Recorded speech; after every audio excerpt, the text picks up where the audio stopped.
Assalamualaikum warahmatullahi wabarakatuh. Alhamdulillahirabbil alamin wassalatu wassalamu ala asrofil anbiya'i wal mursalin sayyidina wa maulana Muhammadin wa ala alihi wa sahbihi ajma'in amma ba'du. Yang terhormat Bapak Dr. Nova Rihman SKM MKes selaku dosen pengampu mata kuliah Etika dan Hukum Kesehatan Masyarakat. Di sini saya Adelia Diva Yulianti, NPM 21-170-12-0034, Program Studi Kesehatan Masyarakat akan mempresentasikan tentang konsep norma. Baik, yang akan saya bahas di sini ada 3 subbab. Yang pertama ada pengertian dan contoh norma, yang kedua jenis-jenis norma, dan yang ketiga kekhususan norma. Oke, langsung saja untuk pembahasan yang pertama, yaitu pengertian dan contoh norma. Pengertian norma. Norma adalah aturan, standar, atau ukuran.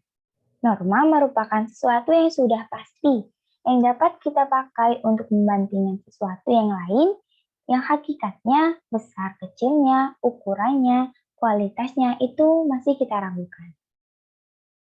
Jadi, norma adalah suatu aturan, standar atau ukuran yang dengan itu kita bisa mengukur kebaikan atau keburukan suatu perbuatan orang lain.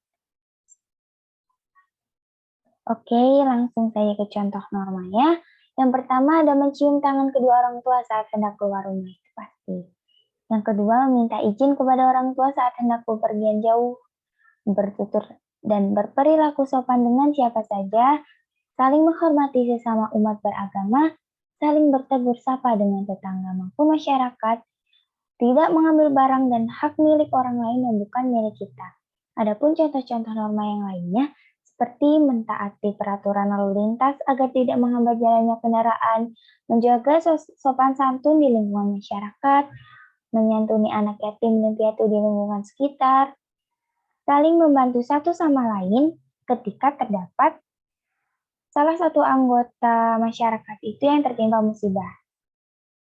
Saling gotong royong, menjaga dan melestarikan lingkungan, terus menjalankan ibadah dengan tepat waktu menurut agama dan kepercayaan masing-masing, menggunakan pakaian yang sopan saat berkegiatan, tidak merusak fasilitas dan infrastruktur umum, dan yang terakhir, berbicara dengan sopan dan tidak menggunakan nada tinggi saat berhadapan dengan orang yang lebih tua dari kita.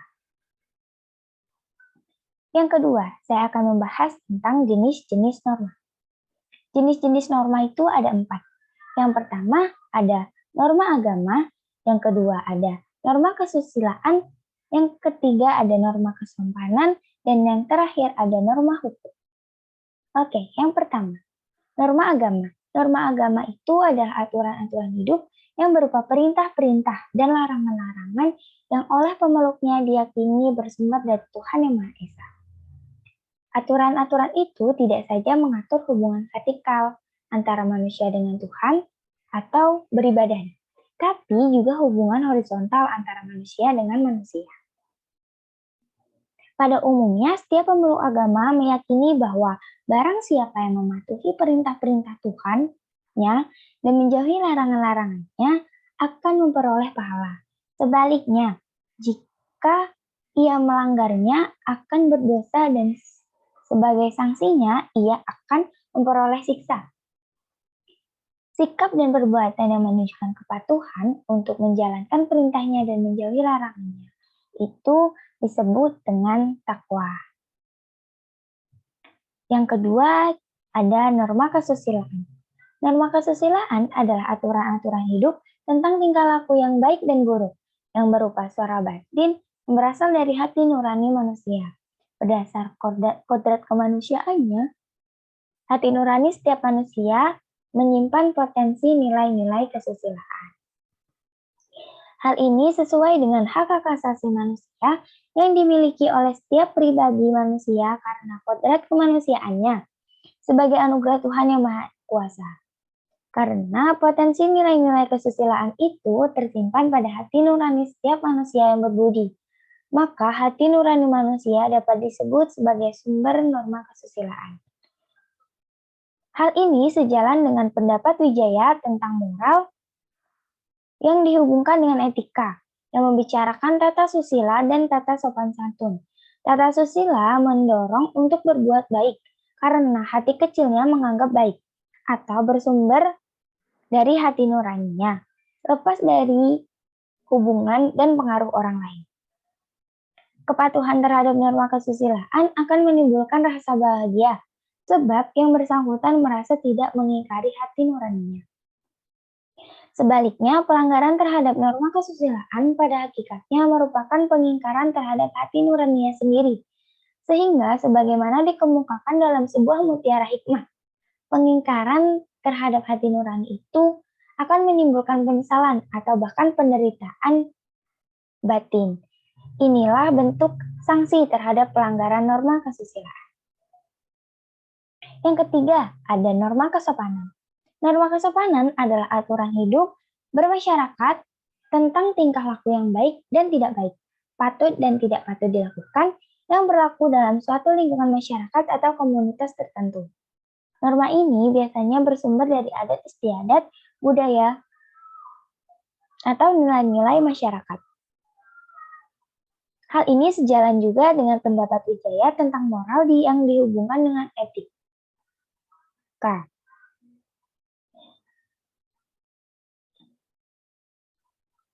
Yang membicarakan tentang tata susila dan tata sopan santun. Tata sopan santun mendorong berbuat baik sekedar lahiriah saja, namun tidak bersumber dari hati nurani, tetapi sekedar menghargai orang lain dalam pergaulan. Dengan demikian, norma kesopanan itu bersifat kultural, kontekstual, nasional, atau bahkan lokal. Berbeda dengan norma kesusilaan, norma kesopanan itu tidak bersifat universal. Suatu perbuatan yang dianggap sopan oleh sekelompok masyarakat mungkin dianggap tidak sopan bagi sekelompok masyarakat yang lainnya. Sejalan dengan sifat masyarakat yang dinamis dan mudah berubah, maka norma kesopanan dalam suatu komunitas tertentu itu juga dapat berubah dari masa ke masa. Suatu perbuatan yang pada masa dahulu dianggap tidak sopan oleh suatu komunitas tertentu, mungkin saja kemudian dianggap sebagai perbuatan biasa yang tidak melanggar kesopanan oleh komunitas yang sama. Dengan demikian, secara singkat dapat dikatakan bahwa norma kesopanan itu tergantung pada dimensi ruang waktu. Sanksi terhadap pelanggaran norma kesopanan adalah berupa celaan, cemoohan, atau diasingkan oleh masyarakat. Yang terakhir, ada norma hukum. Norma hukum adalah aturan-aturan yang dibuat oleh lembaga negara yang berwenang, yang mengikat dan bersifat memaksa demi terwujudnya ketertiban masyarakat. Sifat memaksa ini dengan sanksinya yang tegas dan nyata, yang merupakan kelebihan norma hukum dibanding dengan ketiga norma yang lainnya. Negara berkuasa untuk memaksakan aturan-aturan hukum guna dipatuhi dan bagi siapa saja yang bertindak melawan hukum dapat diancam dan dijatuhi hukuman. Dan ancaman hukuman itu dapat berupa hukuman badan atau hukuman benda. Hukuman badan dapat berupa hukuman mati, hukuman penjara seumur hidup, atau hukuman penjara sementara. Di samping itu, masih dimungkinkan pula dijatuhkannya hukuman tambahan, yakni pencabutan hak-hak tertentu, perampasan barang-barang tertentu, dan pengumuman keputusan pengadilan. Demi tegaknya hukum, negara memiliki aparat-aparat penegak hukum seperti polisi, jaksa, hakim.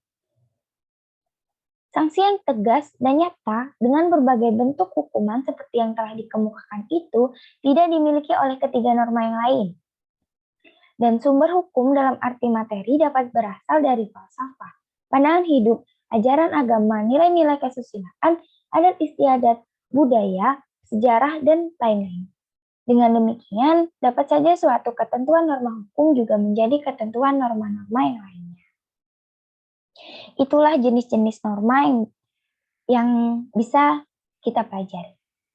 Oke, yang ketiga nih, yang terakhir, yaitu kekhususan norma. Yang pertama, ada bersifat normatif. Wajib dilaksanakan, seperti wajib bertindak adil, menghormati hak hidup orang lain, dan lainnya. Yang kedua ada bersifat universal, yaitu berarti kayak sama untuk semua orang. Jadi tidak dibedakan. Dan pertanggungjawabannya itu bersifat subjektif, tetapi rasional objektif. Yang ketiga, cakupannya luas. Demi kesejahteraan umum, kepedulian pada kepentingan sesama.